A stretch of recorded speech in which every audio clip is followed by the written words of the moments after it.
नमस्कार, आप देख रहे हैं आज तक। आपके साथ मैं हूं सईद अंसारी। राज तिलक का हमारा काफिला आज पहुंचा है गुजरात की आर्थिक राजधानी सूरत में। वो सूरत जो अपने कपड़ा व्यापार और हीरा व्यापार के लिए दुनिया भर में मशहूर है। वो सूरत जहां के लोगों के बारे में कहा जाता है कि यहाँ के लोग बेहद मिलनसार होते हैं, बेहद बनमौजी होते हैं और बहुत ज्यादा मददगार होते हैं। तो वो सूरत के लोग यहाँ पर हैं। और अगर हम ये कहें कि गुजरात की आर्थिक स्थिति में बहुत बड़ा योगदान सूरत का है तो वो बिल्कुल भी गलत नहीं होगा। तो आज सूरत की एक पहचान और की, देश भर से लोग आकर सूरत में बसते हैं और इसीलिए सूरत को मिनी इंडिया भी कहा जाता है। तो सूरत के लोगों की क्या है आकांक्षाएं, क्या है उम्मीदें, वो अपने इन दोनों नेताओं से पूछेंगे। दो बेहद खास मेहमान आज हमारे साथ हैं। दर्शनाबेन जरदोश जी हमारे साथ हैं, जो सूरत की हैं, लोकल लीडर हैं, विधायक रही थी, मौजूदा सांसद हैं, बेहद मृदुभाषी हैं और लोगों से इनका बहुत बढ़िया जुड़ाव है। हमारे साथ कांग्रेस के वरिष्ठ नेता नेशद देसाई जी हैं, जो पेशे से वकील हैं, मजदूरों के बड़े नेता हैं और कई मजदूर संगठनों के पदाधिकारी भी हैं। बहुत धन्यवाद देसाई जी आपका। और हमारे साथ सूरत की जनता है, तो ढेर सारे सवाल आप जरूर पूछिएगा, शोर शराबा मत कीजिएगा। मैम, सबसे पहले दर्शना जी, अगर एक बार फिर से आपको सूरत की जनता चुने तो आपको क्यों वोट?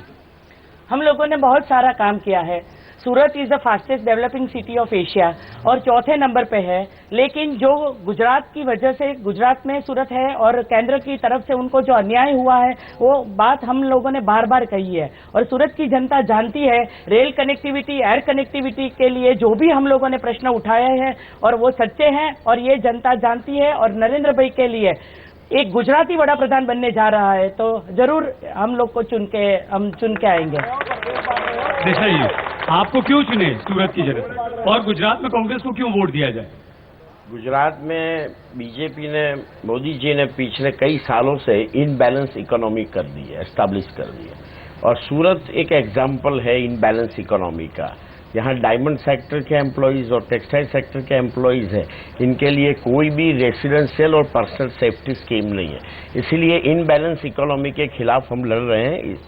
इसलिए हम विश करते हैं कि वो हमें चुने। बहुत कम शब्दों में अपनी बात यहाँ पर की है। सवाल जवाब का सिलसिला अगर एकदम हम शुरू करें तो क्या सवाल है? हमारा सवाल है देसाई साहब से कि ये भ्रष्टाचार की जननी होकर भ्रष्टाचार कैसे खत्म करेंगे? भ्रष्टाचार का सवाल। जी मैम। यहाँ पे जो है सूरत डायमंड सिटी है और आपने बोला कि मजदूर संघ के नेता है नेशद भाई, तो मैं नेताजी से पूछना चाहूंगी कि आपकी नेतागिरी की वजह से कितनी मिल बंद हुई? ये बहुत ही महत्वपूर्ण सवाल है यहाँ पर। जी, मैं बिलोंग उड़ीसा से आया है, इसके लिए मैं देसाई साहब को पूछूंगा ये क्या मिल रहा है, ये लीडरगिरी कर रहे हैं जो मजदूरी का, जो वीवर्स है, वीवर्स के लिए क्या ये किए? देसाई साहब, बहुत दिलचस्प बात यहाँ पर यह है कि सारे सवाल जो सवाल होने चाहिए थे दर्शना जी से, वो सवाल आपसे हो रहे हैं। आप सत्ता में नहीं तब भी ये गलत एंगल से सवाल कर रहे हैं। एक्चुअली आप देखेंगे तो जितनी भी टेक्सटाइल मिलें और जो इंडस्ट्री बंद हुई है वो स्टेट गवर्नमेंट की पॉलिसी की वजह से बंद हुई है। स्मॉल स्केल इंडस्ट्री सारी 65,000 इंडस्ट्री स्टेट गवर्नमेंट की पॉलिसी से बंद हुई है। और इतना ही नहीं, ये शोर बकोर क्या है, ये टोलाशाही क्या है? एक आदमी बोले तो बोलने नहीं देने का, ये डेमोक्रेसी है, ये डेमोक्रेसी है, ये लोकतंत्र है।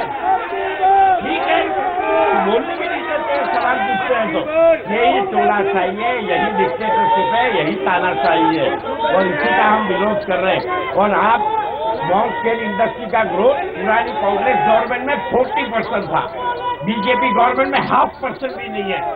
निवेदन आप लोगों से ये, कम से कम आप अपने नेताओं की बात जरूर सुने। हम सवाल सबसे लेंगे। हाँ, यहाँ से ले लेते एक सवाल। जी, 60 सालों तक कांग्रेस ने देश पर राज किया है और राहुल गांधी जी बोलते हमने अधिकार दिए, अब उन अधिकारों का इतना क्या मतलब है? दर्शना जी, आप जो सांसद बने लास्ट टाइम 5 ईयर्स के लिए, आपने संसद में कितने सवाल उठाए सूरत के लिए? 324 सवाल। कांग्रेस 324 60 साल में क्या किया है लोगों ने? 324 सभी यूट्यूब पे डाले हुए हैं। कांग्रेस ने गुजरात में जो अन्याय किया है, जो रेलवे के बारे में और एयर कनेक्टिविटी में कभी भी गुजरात में, सूरत में प्रायोरिटी नहीं दी, उसका जब नेशनल बैंक में दिए, कब हमको वो सुविधा झड़प से दे पाएंगे? नहीं सुविधा दे पाएंगे जी। ये भ्रष्टाचार की बात करते हैं। ए राजा के सामने कांग्रेस ने उनको जेल में भेजा, इन्होंने ए राजा के सामने भाजपा ने उम्मीदवार भी खड़ा नहीं किया। क्या कहना चाहते हैं इनका? देखिए, सबसे पहले जीने के लिए एक राशन की जरूरत होती है। राशन के लिए 12 साल में मोदी सरकार ने 7 लाख लोगों जो गुजरात के, उनको आज तक राशन कार्ड नहीं मिलता, तो ये देश क्या चलाएंगे? मैडम आपसे भी सवाल है दर्शक। मैं दसरा बेन से पूछना चाहता हूं कि नितिन भाई पटेल 31 जनवरी को बोले थे यूपी बिहार वाले आके यहाँ गरीबी फैला दिया है यहाँ पर गुजरात में, तो कितने को बीपीएल कार्ड बना दिया, एक भी राशन कार्ड नहीं दिया, जो था वो भी बंद करा दिया। दूसरा सवाल आपके। मेरा प्रश्न नौशाद भाई से है, आज तक 60 साल में डायमंड के लिए उसने कांग्रेस ने सरकार ने क्या किया? નૌશાદ ભાઈ, રેલવેનો પ્રશ્ન મારે શું કર્યું છે? રેલવે મોટું પ્રશ્ન છે, સુરત શહેર રેલવે અને એરપોર્ટ, આ બંને પ્રશ્ન પર મોટા પ્રશ્ન છે। मुझे ये पूछना है कि सूरत शहर साल का 150 करोड़ से ज्यादा की इनकम सेंट्रल गवर्नमेंट को देती है, डीआरएम ऑफिस और संपर्क क्रांति का स्टॉप क्यों नहीं दिया आपने? क्यों नहीं दिया? मैम जल्दी से आप, हालांकि आपके लिए भी बहुत सारे सवाल है, लेकिन जवाब उससे लेते हैं। उससे जवाब दिए, किस सवाल का जवाब? कितने सवाल सर, कितने सवाल? देखिए सर, ये सवाल बहुत मैं जवाब देना चाहूंगी, मैं जवाब देना चाहूंगी। गलत है। ये देखिए, एयरपोर्ट बनाया कांग्रेस गवर्नमेंट, एयरपोर्ट बनाया कांग्रेस गवर्नमेंट, स्टेट गवर्नमेंट ने तो रिजर्वेशन की जमीन भी डी रिजर्व करी। एयरपोर्ट के लिए जो नेसेसरी जगह चाहिए वो स्टेट गवर्नमेंट ने प्रोवाइड नहीं की है, और ऊपर से रेलवे के लिए भी जितनी सुविधाएं, जितनी ट्रेनें यहाँ हुई है कांग्रेस गवर्नमेंट, बीजेपी गवर्नमेंट में वो नहीं हुआ है। वाजपेयी जी की गवर्नमेंट में कौन सा एयरपोर्ट हुआ 6 साल में? कौन सा उस वक्त कौन सी सुविधा हुई रेलवे की और एयर की? ये गलत। लेकिन सर सच्चाई ये भी है कि सूरत जो कि एक इतना बड़ा व्यापारिक हब है, यहाँ से फ्लाइट नहीं है सर, देश भर के लोगों को अगर आना होता है तो काफी मुश्किल होता है। मैंने काफी सवाल किए हैं सोशल मीडिया थ्रू, यूट्यूब पे, और क्वेश्चन जो भी नेट से निकाले जाने चाहिए वो, और जो 10,000 घर छोटे लोगों के लिए सरकार ने योजना अभी इंट्रोड्यूस कर ली है चुनाव आने से पहले। जो कॉर्पोरेशन है 3500 करोड़ का बजट है।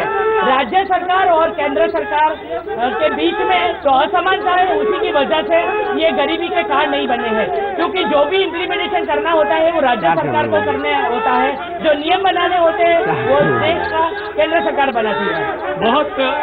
बहुत मुश्किल हो जाएगा इस तरह से कार्यक्रम को आगे बढ़ा पाना, क्योंकि हम आप लोगों की आवाज बनकर यहाँ पर आए और आप कुछ भी सुनने नहीं देंगे। मेरा सवाल कांग्रेस के शीर्ष नेतृत्व से है, ये आरएसएस के बारे में ऐसा बोलते हैं कि गांधी जी को आरएसएस ने मारा है, तो गांधी जी ने आरएसएस को मारा, तो कांग्रेस के निशद भाई से एक सवाल, पहले इसका रिप्लाई देंगे। मैनिफेस्टो में जो 10 करोड़, निशद भाई, मैनिफेस्टो में जो 10 करोड़ जॉब्स देने का प्रॉमिस किया है कांग्रेस ने, वो कहाँ से आएगी? What is the game plan? बताइए। निशद भाई, आप तो चुनाव लड़ना भी नहीं चाहते थे, पार्टी ने आपको जबरदस्ती टिकट दी, इससे क्या?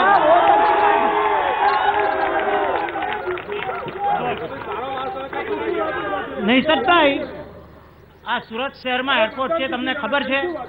આ સુરત શહેરમાં કેટલા વર્ષથી એરપોર્ટ છે તમને ખબર છે? અને એર કનેક્ટિવિટી નથી, તમે શું કર્યું? मैं 21वीं सदी का युवा हूँ और 60 साल से ऊपर राज करने के बाद भी आपने अगर भ्रष्टाचार रखा है तो मैं कैसे विश्वास करूँ आपको? युवा भी नाराज। मैं सवाल करना चाहता हूँ निशद भाई से। ये बोलते हैं इम्बैलेंस इकोनॉमी है, तो इम्बैलेंस सीएनजी के दाम क्यों नहीं घटाते महाराष्ट्र सरकार, दिल्ली सरकार जैसे? अच्छा सवाल। 60 साल के बाद आपको याद आया गरीबों का अन्न बिल बनाने का, तो पहले क्या किया? बहुत सारे सवाल है, लेकिन सर ज्यादातर सवाल आप ही के लिए आ रहे हैं निशद भाई जी। कनेक्टिविटी के लिए क्या किया निशद भाई ने, पहले ये बताइए। रेलवे की डिमांड है हमारी। चलिए जवाब दीजिए निशद भाई। देखिए सर, ये एक मॉब, मोदी का मॉब है ये जी, ये मॉब है, ये पर्सनल बात है। लेकिन इन्होंने एक सवाल बहुत अच्छा किया वो भाई साहब ने कि भाई आप एम्प्लॉयमेंट कैसे करेंगे? अब वाजपेयी गवर्नमेंट में 3 करोड़ को एम्प्लॉयमेंट अपलिफ्टमेंट किया गया। अब राहुल की अपनी कांग्रेस की सरकार में सर 15 करोड़ लोगों को रोजगार दिया गया पिछले सालों में, और 80 करोड़ लोगों को, पुअर लोगों को अपलिफ्टमेंट करने का घोषणा पत्र दिया हुआ है। स्टेट का रिपोर्ट कहता है कि 100 में से 70 नौकरियां गुजरात में दी है और 28 नौकरियों में बाकी के लोग हैं। तो ये आंकड़े उनके सरासर गलत है। जो भी नौकरियां मिली है युवाओं को, ये गुजरात में मिली है। वाइब्रेंट गुजरात के दरमियान जो भी इन्वेस्टमेंट आया है, जो रोजगारी की तकें हुई है, वो गुजरात में हुई है। तो मैं उनकी बात से सहमत नहीं हूँ। अंसारी साहब देखिए, वाइब्रेंट गुजरात में इन लोगों ने 20,000 करोड़ का दावा किया है कि भाई हमने MOU किया, लेकिन 20 लाख करोड़ का, लेकिन 20,000 करोड़ का भी इम्प्लीमेंट नहीं हुआ है उसका। आप सभी से निवेदन है, कम से कम आप शोर मत कीजिए, आराम से सवाल कीजिए और बात सुनिए। जी, एक महिला यहाँ पर है। जी, आपके पास आ रहा हूँ। जो आदमी महिलाओं को सम्मान, महिलाओं की जासूसी करते हैं, महिलाओं को फोन टच कराते हैं, वो आदमी देश की महिला को सम्मान किस तरह दे? विकास की बात की जा रही है। जीतू भाई, गुजरात में कितनी महिलाओं ने 77 कोऑपरेटिव बैंक का नामो निशान नहीं है। इनमें से एक सूरत की महिला नागरिक बैंक थी, महिला नागरिक बैंक, उनकी डायरेक्टर थी हमारी बहन दर्शना में। उनके पूछे, वो भाजपा के राज में 12 साल में 77 बैंक हो गए। 77 बैंक, उससे क्या हुआ? मैं कहना चाहता हूं कि जैसे सोनिया जी ने एक जगह से लड़ रहे हैं इलेक्शन रायबरेली से, तो मैं कहना चाहता हूं मोदी जी इतने पावरफुल लीडर हो गए, क्यों 2 जगह से लड़ रहे हैं? जी, मोदी जी ने आज तक हिंदू समाज का क्या भला किया? जी, मोदी जी की 12 साल की सरकार में हजारों झुपड़पट्टी वासियों को पक्के मकान दिए गए, कांग्रेस ने कितने दिए? मैं दर्शनाबेन जरदोश से एक सवाल पूछना चाहूंगा कि आने वाले समय में આદરણીય મનમોહન સિંહજીને પૂછવું છે કે ગરીબોના કોલસા અને ઢોરોના ઘાસચારો, जानवरों घासचारा માટે કેમ કઈ બોલતા નથી? આટલા બધા કૌભાંડ થયા તો પણ। एक सेकंड सर, एक महिला भी बैठी है, कुछ पूछना चाह रही है। पूछ્યું છે કે બહેનોને એમને કેટલી ટિકિટ આપી? કોંગ્રેસમાંથી બહેનોને कांग्रेसમાં બહેનોને કેટલી ટિકિટ આપી? कांग्रेस ने बहनों को कितनी टिकट दी इन्होंने? हिंदुस्तान में 17 सालों के शासन के बाद भी इतनी गरीबाई और इतनी पिछड़ापन क्यों है? कांग्रेस का कम्युनल वायलेंस बिल के पीछे हेतु क्या है? बताइए मैम, बहुत सारे सवाल आपके लिए भी। 33% रिजर्वेशन का बिल राज्यसभा में होके लोकसभा में क्यों नहीं आया? उनकी चेयरपर्सन ने क्यों अभी तक महिलाओं को कितनी टिकट दी और गुजरात में कितनी महिलाओं को टिकट मिली वो बताए। जो सम्मान की बात करते हैं वो हमें वैसे भी सम्मान मिलता है। रात को 12 बजे तक यहाँ महिला अकेले घूमती है नवरात्रि में, फेस्टिवल में। तो ये जो सरासर गलत आरोप है और महिलाओं को विदाउट 33% इतनी टिकट मिली और जिनके भी दर्शना जी, ये तमाम आपके समर्थक हैं जो मोदी के नारे लगा रहे हैं। क्या आप कह सकती हैं कि कम से कम बात सुन लें आप? मोदी जी के लिए हमारे लिए बहुत सारी बात, जो अगर आपकी बात सुने वो वक्त कम है मैम, आप निवेदन कर दीजिए। हम लोग नारे कम लगाएंगे और बात सुनेंगे। बहुत धन्यवाद। नारे तो आप हमेशा लगा सकते हैं सर। क्या भाई, मोदी जी के अलावा भाजपा में कोई है ही नहीं, एक भी इंसान नहीं है मोदी के अलावा। मोदी के अलावा एक भी इंसान भाजपा में नहीं है क्या? एक नेशनल पार्टी एक आदमी से चलाने की बात है। ये पार्लियामेंट्री डेमोक्रेसी का मर्डर करने की बात है। गुजरात में असेंबली को स्लेव बना दिया गुजरात में। अच्छा, हमारा सवाल आप लोगों की तरफ से, सूरत के लोगों की तरफ से एक सवाल, सूरत के लोगों की तरफ से आपके दोनों नेताओं से एक सवाल। दर्शनाबेन यहाँ की मौजूदा सांसद हैं, अगर दोबारा जीत कर आती हैं, अगर केंद्र में बीजेपी की सरकार बनती है तो सूरत के लिए वो एक काम ऐसा क्या करेंगी जो सबसे बड़ी उनकी प्राथमिकता होगी? जो मेरी प्राथमिकता कनेक्टिविटी है। एक काम बताइएगा मैम। कनेक्टिविटी के लिए क्या? Air connectivity? दोनों रेल कनेक्टिविटी ज्यादा जरूरी है। हाँ, सहमत हैं आप क्या करेंगे? हमारी प्राथमिकता मजदूरों के रेसिडेंस के राइट के लिए है और हमारी प्राथमिकता रेलवे के लिए है। जो दिल्ली में और बॉम्बे में और वहाँ पे जो रेलवे है लंदन में, ऐसी रेलवे होनी चाहिए। यहाँ पे ट्रांसपोर्टेशन एसटी बस के लिए हमारी प्राथमिकता है, एयर हमारी प्राथमिकता नहीं है। अंदर जो 77 कोऑपरेटिव बैंक चली गई है और इसमें एक डायरेक्टर यहाँ के रनिंग सांसद भी है, उसका जवाब दे दर्शनाबेन। જવાબ તો તમે સાંભળતા નથી એને પૂરા પૈસા के बाद ભાઈ बार क्यों बकरा बटोरा चाहते हैं? બહુ જૂની વાત કરો છો નવા મુદ્દા છે જ નહીં તમારી પાસે. તમારી ડિપોઝિટ શું? તમારા ડિપોઝિટ જશે અહીંયાથી હા પેલા આ વખતે પેલામાં ડિપોઝિટ सवाल यहाँ पर बहुत सारे आप लोगों के हैं, लेकिन जवाब आप लोगों ने बिल्कुल नहीं सुने। बहुत धन्यवाद आप सभी का, सूरत की जनता का बहुत धन्यवाद। दर्शना जी आपका भी, नेशद भाई आपका भी बहुत बहुत शुक्रिया। आज तक में आज के लिए